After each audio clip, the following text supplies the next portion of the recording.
नमस्कार, आप देख रहे हैं रफ्तार मीडिया। मैं हूं आपके साथ रक्षंदा खान। आगे आप मेरे साथ देखेंगे उत्तराखंड की तमाम छोटी बड़ी खबरें विस्तार से, लेकिन उससे पहले नजर डालते हैं इस वक्त की हेडलाइंस पर।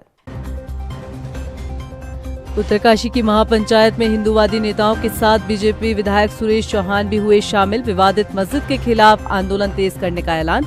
सीएम धामी को योगी से सबक लेने की मिली नसीहत।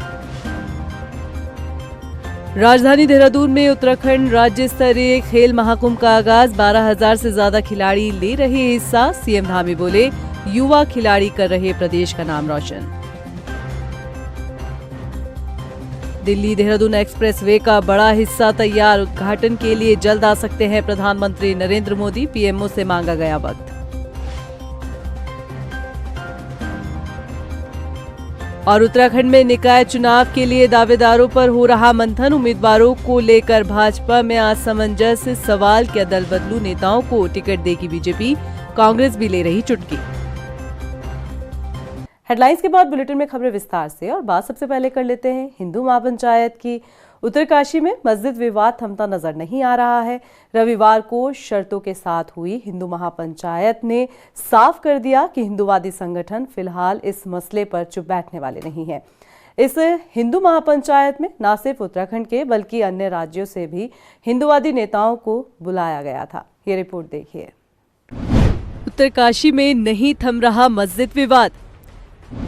हिंदू महापंचायत में मस्जिद के खिलाफ उठी आवाज। हमें भरोसा नहीं है, पूरी दुनिया को इस पर भरोसा नहीं है। उत्तरकाशी के रामलीला मैदान में हनुमान चालीसा का पाठ कर रहे ये हिंदूवादी नेता वर्णावत की विवादित मस्जिद के खिलाफ इकट्ठा हुए हैं। ये रामलीला मैदान उत्तरकाशी के अलावा प्रदेश के साथ ही अन्य राज्यों में भी हिंदुत्व की दुहाई देने वाले फायर ब्रांड नेताओं से पटा है। रविवार को शर्तों के साथ हुई हिंदू महापंचायत में उत्तरकाशी में ना मस्जिद होगी, ना मजार, ना ही रोहिंग्या मुसलमान जैसे नारे गूंजते नजर आए। हिंदूवादी नेता उत्तराखंड को देवभूमि का हवाला देकर मस्जिदों को हटाने की मांग करते नजर आए।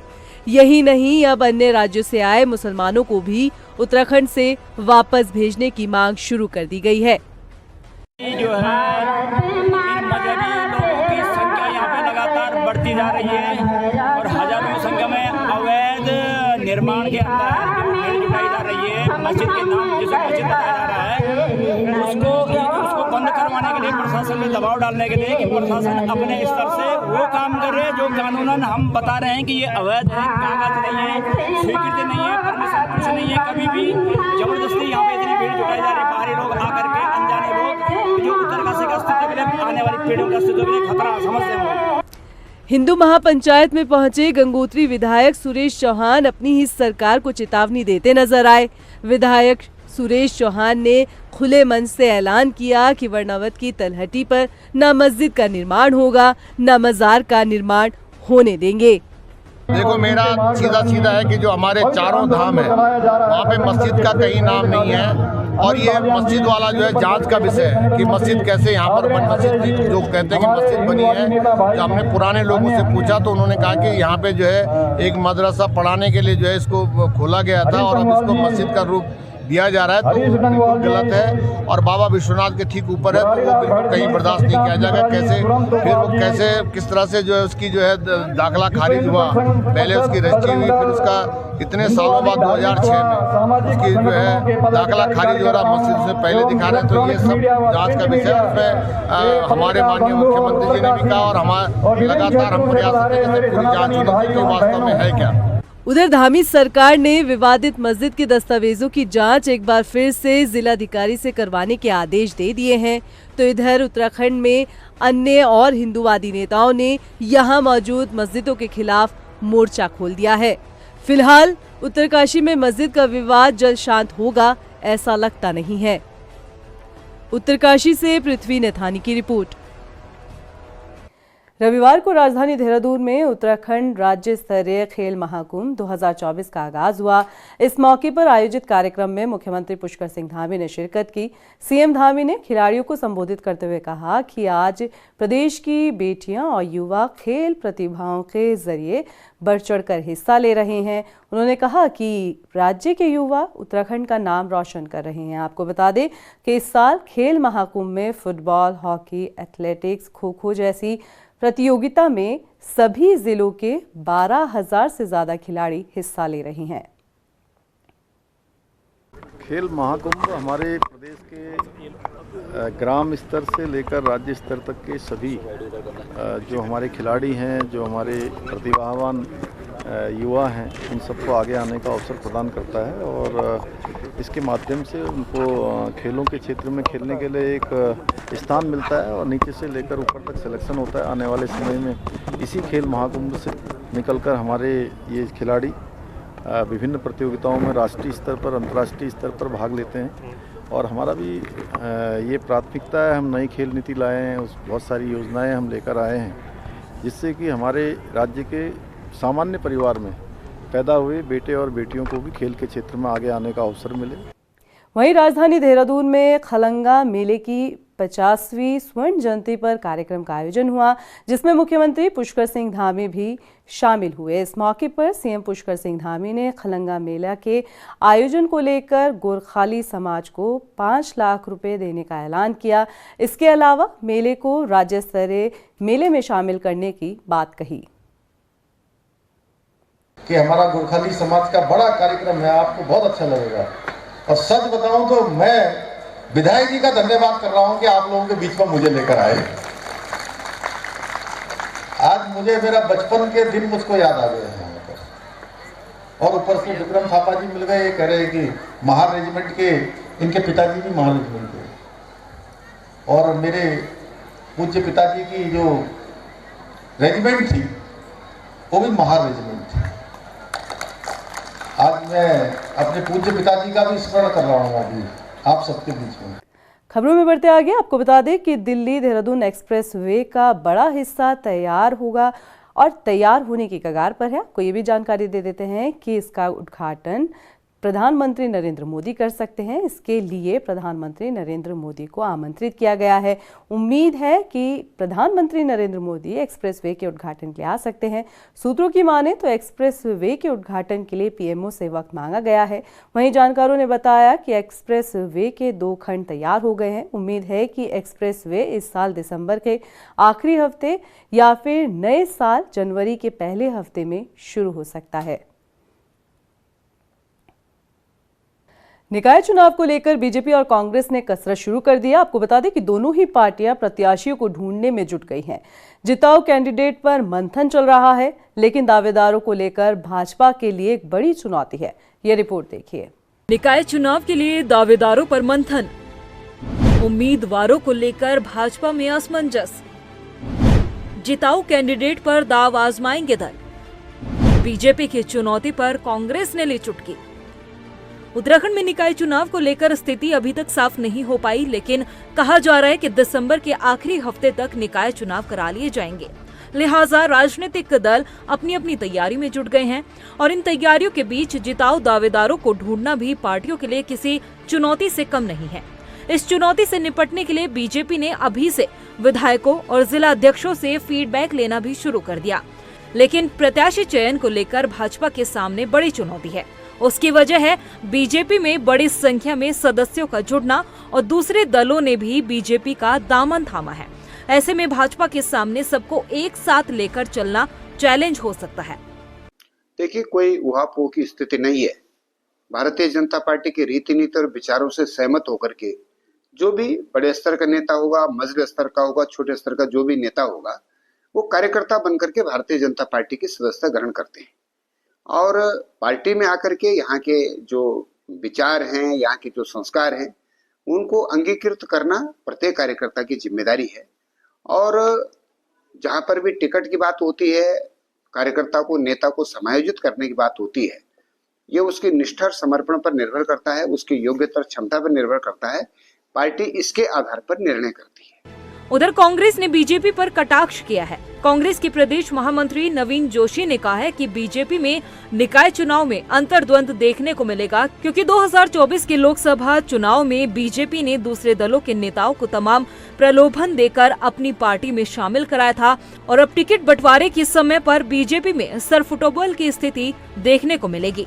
देखिए, भारतीय जनता पार्टी के अंतर कलह सामने देखने को मिलेगा। 2024 में लोकसभा का चुनाव जीतने के लिए किस प्रकार से उन्होंने अन्य दलों को, लोगों को जो निर्दलीय चुनाव लड़े, उनको किसी भी प्रकार से उनको प्रलोभन देकर अपने पक्ष में उन्होंने किया और वो चुनाव में उन्होंने बखूबी इस्तेमाल किया।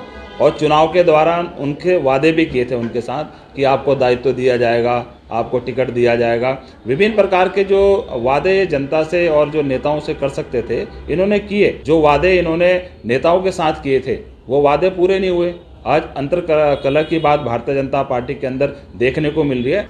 प्रत्याशी चयन में चुनौतियों का सामना कर रही बीजेपी किस पर भरोसा जताएगी, ये तो आने वाले समय में ही पता चलेगा। लेकिन बड़ा सवाल ये है कि अगर उन नेताओं को टिकट नहीं मिलता है जो इस आस में है कि निकाय चुनाव में उन्हें बीजेपी अपने कमल के सिंबल पर चुनाव लड़ाएगी, तो क्या वो लंबे अरसे तक बीजेपी में टिके रहेंगे या फिर रिवर्स प्लान की स्थिति में होंगे। रफ्तार मीडिया के लिए देहरादून से सुशांत सिंह की रिपोर्ट। गदरपुर में पीएम आवास योजना के तहत करीब 928 आवास बनकर तैयार हो रहे हैं। आपको बता दें कि इसमें से करीब 750 आवास जो है वो बनकर तैयार हो गए हैं। उधर प्रोजेक्ट मैनेजर की माने तो योजना का लाभ लेने के लिए बड़ी संख्या में ग्रामीण आवेदन कर रहे हैं। वहीं ग्रामीणों को आवास के आवंटन को लेकर डिस्ट्रिक्ट कोऑपरेटिव बैंक की पॉलिसी के बारे में भी बताया जा रहा है। और इस प्रोजेक्ट में जैसे 6.5 लाख का मकान है, जिसमें सरकार 3.5 लाख की सब्सिडी दे रही है, तो ये मकान 3 लाख का पड़ेगा एक लाभार्थी को। आज हमारा मेन मोटिव ये था कि हम एक छोटा सा प्रोग्राम इसलिए आयोजन करा था कि जो लाभार्थी है उन्हें सूचना देनी थी कि ये जो किस्तें होंगी, जो बैंक इनका लोन कर रहा है, वो टाइम पे उनकी किस्तें भरते रहे। तो हमारा कार्यक्रम जस्ट अभी समाप्त हुआ है और इसमें आप देख सकते हैं हमने एक सैम्पल फ्लैट भी रेडी करवाया था। आज हमारा प्रोग्रेस मेन ये था कि हम 1,000 रुपये की छूट दे रहे हैं। जो भी लाभार्थी हमारे यहाँ बुकिंग कराता है, 5,000 से नहीं 4,000 से वो बुकिंग करा सकता है हमारे यहाँ पे। और हमारा बुकिंग ऑफिस जो है वो गदरपुर में हजारीलाल पेट्रोल पंप के बगल में है। डोईवाला में मौजूद बीएसएफ ट्रेनिंग सेंटर में जवानों ने सीमा सुरक्षा बल के 60वें स्थापना दिवस को धूमधाम से मनाया। इस मौके पर सांस्कृतिक कार्यक्रमों का आयोजन भी हुआ। वहीं कार्यक्रम में मौजूद बीएसएफ ट्रेनिंग सेंटर के कमांडेंट ने जवानों को हौसला अफजाई की। उन्होंने कहा कि सीमाओं की सुरक्षा के लिए उनके जज्बे को सलाम करते हैं। आज जैसा आपको विदित है कि आज बीएसएफ अपना 60वां रेजिंग डे मना रहा है और इस दिवस पे बीएसएफ के सारे यूनिट, सेक्टर, फ्रंटियर्स, हेडक्वार्टर्स में प्रोग्राम भी हो रहे हैं, जिसमें एक बड़ा खाना भी आयोजित किया जा रहा है जिसको प्रहरी भोज कहते हैं, जिसमें हमारे अधिकारी, अधीनस्थ अधिकारी और अन्य कार्मिक, उनके फैमिलीज़ और हमारे वेटरन्स सारे साथ होके इस दिवस को मनाते हैं जोशो खरोश और जो है आगे के लिए तैयार सीमा सुरक्षा बल के लिए।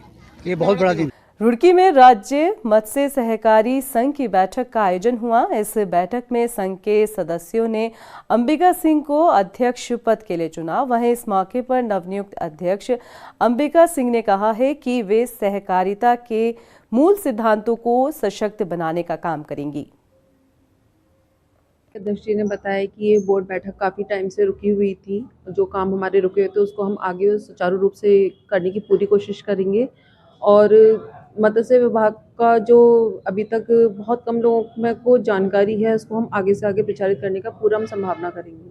उधर दिनेशपुर में युग पुरुष ठाकुर अनुकूल चंद्र की 137वीं जयंती पर शोभा यात्रा निकाली गई। बता दें कि यात्रा में बड़ी संख्या में बंगाली समाज के लोग शामिल हुए।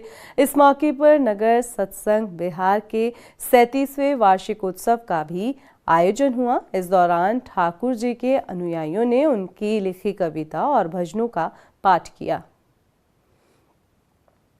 ये हमारे महोत्सव है, ठाकुर जी का 137वां जन्म महोत्सव है। ये साल भर में बहुत धूमधाम से मनाया जाता है।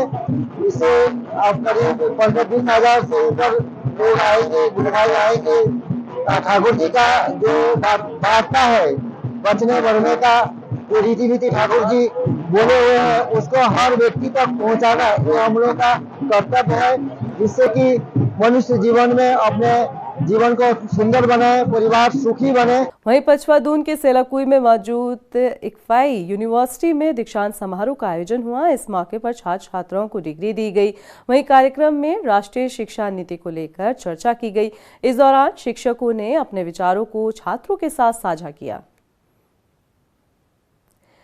ये हम लोग एनुअल एक्टिविटी जो है स्कूल्स के लिए, प्रिंसिपल्स के लिए करते हैं, जिसको प्रिंसिपल्स कॉन्क्लेव बोलते हैं। और ये बहुत खुशी की बात है कि मैं आपको इन्फॉर्म करना चाहूँगा कि आज देहरादून के लगभग 75 स्कूल से उनके प्रिंसिपल आए हुए हैं। और ये जो संगोष्ठी है NEP 2020 को लेकर के की गई है। हम लोग समझते हैं कि न्यू एजुकेशन पॉलिसी जो गवर्नमेंट ऑफ इंडिया की तरफ से लाई गई है, इसका इम्प्लीमेंटेशन एक नेशनल लेवल पे बहुत अच्छी तरह होना चाहिए। उसको ध्यान में रखते हुए इस कॉन्क्लेव को ऑर्गेनाइज किया गया है और इस पूरे दिन ये कॉन्क्लेव चलेगा। और इसमें एक राष्ट्रीय स्तर के NEP के एक्सपर्ट बुलाए गए हैं एज ए चीफ गेस्ट, जो इस कॉन्क्लेव को संबोधित करेंगे। राजधानी देहरादून के रेसकोर्स पुलिस लाइन में इस साल भी दून वैली कैनल क्लब ने वार्षिक डॉग शो का आयोजन किया, जिसमें पंजाब, हरियाणा, उत्तर प्रदेश, राजस्थान, तमिलनाडु, पश्चिम बंगाल, दिल्ली, महाराष्ट्र से आए हुए लोगों ने अपने डॉग के साथ हिस्सा लिया। बता दें कि प्रतियोगिता में अलग अलग नस्ल के करीब 250 से ज़्यादा डॉग शामिल हुए। कई ऐसी नस्लों के डॉग भी देखने को मिले जो आमतौर पर दिखाई नहीं देते हैं। और हम लोग आज यहाँ अपना राष्ट्रीय डॉग शो कर रहे हैं। हर साल की भांति इस साल भी करा रहे हैं हम लोग। और हमारी जो संस्था है पिछले 35 साल से लगातार कराती आ रही है शोज़ को। और इस बार जो शो के जजेस आ रखे हैं, एक मिस्टर डेनिस स्लिम आ रखे हैं मलेशिया से और एक मिस्टर डी कृष्णमूर्ति जी आ रखे हैं कोयम्बटूर से। पार्टिसिपेट देहरादून के अंदर से हम काफ़ी सालों से पार्टिसिपेट करते आ रहे हैं। और ये मेरा नया ब्रीड है बिशोन प्राइस, बहुत सुंदर और टॉय के अंदर, और अब भी इसके अंदर BOP लगा है शो के अंदर। उधर पौड़ी में DFO शिशुपाल सिंह रावत के रिटायरमेंट पर बड़ी संख्या में जुटे अधिकारियों और कर्मचारियों ने उनके कार्यकाल की सराहना की। इस दौरान शिशुपाल सिंह रावत ने अपने कार्यकाल के दौरान यादगार क्षणों को वहां मौजूद लोगों के साथ साझा किया। मेरे द्वारा वन विभाग में 41 वर्ष 11 माह की सेवा जो है आज पूर्ण की गई है। 60 वर्ष की अधिवर्षता आयु पूर्ण करने पर मैं आज सेवानिवृत्त हो गया हूं। अपनी विभागीय सेवा के लिए मैं तमाम अपने वन विभाग के समस्त कर्मचारियों का, जिन्होंने मेरी सेवा काल में विभिन्न डिवीजनों में मुझे पूर्ण सहयोग दिया, जिससे मैं अपने वन विभाग के कार्यों को पूर्ण कर सका। उच्च अधिकारियों द्वारा मुझे प्रेरणा दी गई, उनके लिए मैं सभी अपने उच्च अधिकारियों का आभारी हूँ। जैसे मैं पहले भी कह चुका हूँ कि जो जितना भी उनका कार्यकाल रहा है, जो भी कार्यप्रणाली उन्होंने स्थापित की है और जो भी शासन के दिशा निर्देश अनुसार, जो भी उच्च अधिकारियों के दिशा निर्देश अनुसार जो भी कार्य सम्मत होगा वो किया जाएगा। फिलहाल के लिए इस बुलेटिन में इतना ही। मुझे दे इजाजत, लेकिन चलते चलते नजर डालते इस वक्त की हेडलाइंस पर। नमस्कार। उत्तरकाशी की महापंचायत में हिंदूवादी नेताओं के साथ बीजेपी विधायक सुरेश चौहान भी हुए शामिल। विवादित मस्जिद के खिलाफ आंदोलन तेज करने का ऐलान। सीएम धामी को योगी से सबक लेने की मिली नसीहत। राजधानी देहरादून में उत्तराखंड राज्य स्तरीय खेल महाकुंभ का आगाज। 12,000 से ज्यादा खिलाड़ी ले रहे हिस्सा। सीएम धामी बोले, युवा खिलाड़ी कर रहे प्रदेश का नाम रोशन। दिल्ली देहरादून एक्सप्रेस वे का बड़ा हिस्सा तैयार। उद्घाटन के लिए जल्द आ सकते हैं प्रधानमंत्री नरेंद्र मोदी। पीएमओ से मांगा गया वक्त। और उत्तराखंड में निकाय चुनाव के लिए दावेदारों पर हो रहा मंथन। उम्मीदवारों को लेकर भाजपा में असमंजस। सवाल, क्या दल बदलू नेताओं को टिकट देगी बीजेपी? कांग्रेस भी ले रही चुटकी।